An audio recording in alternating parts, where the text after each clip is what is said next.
সবার টেনশন তো খালি হুজুরদেরকে নিয়ে, কখন জানি আবার জেগে যায়। আর হুজুররা জাগলে গোটা দেশে জেগে যায়। কে আছে থামাবে? একবার যদি জাগে ওরা চিন্তা করে, একবার যদি জাগে ওরা চিন্তা করে, তখন থামানো তো মুশকিল হবে। এর চাইতে মামলাগুলো থাক, হাজিরাটা যেটা না দেখ, ঝামেলা টামেলা না করি, মামলা থাক, গলায় কাটা থাক, যাতে করে আবার বেশি ঝামেলা করলে আস্তে করে খোঁচা একটা মেরে ঢুকিয়ে দিতে পারি। আবার ঢুকাতে কি লাগবে?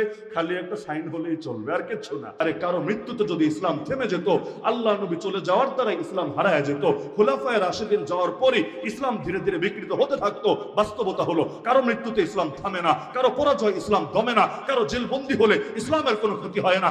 আমরা সব হুজুরও যদি এক সেকেন্ডে শহীদ হই, আল্লাহর কসম তার দিন কখনো থেমে থাকবে না। কারণ দায়িত্ব নিয়েছেন আল্লাহ।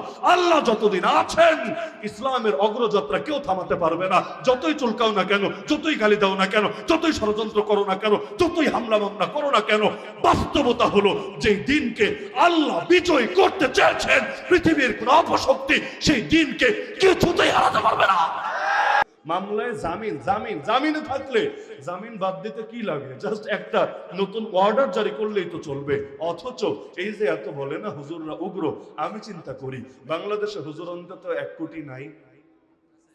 মাদ্রাসায় পড়ুয়া আলেম, মাদ্রাসায় পড়ুয়া ছাত্র, তাদের ফ্যামিলি মেম্বার, এরকম সব মিলে অন্তত 1 কোটি নাই। আরো বহুত বেশি আছে, বহুত বেশি আছে। এবং হুজুরদের ডাকে মানুষ সাড়া দেওয়ার মানসিকতা রাখে নাকি রাখে না?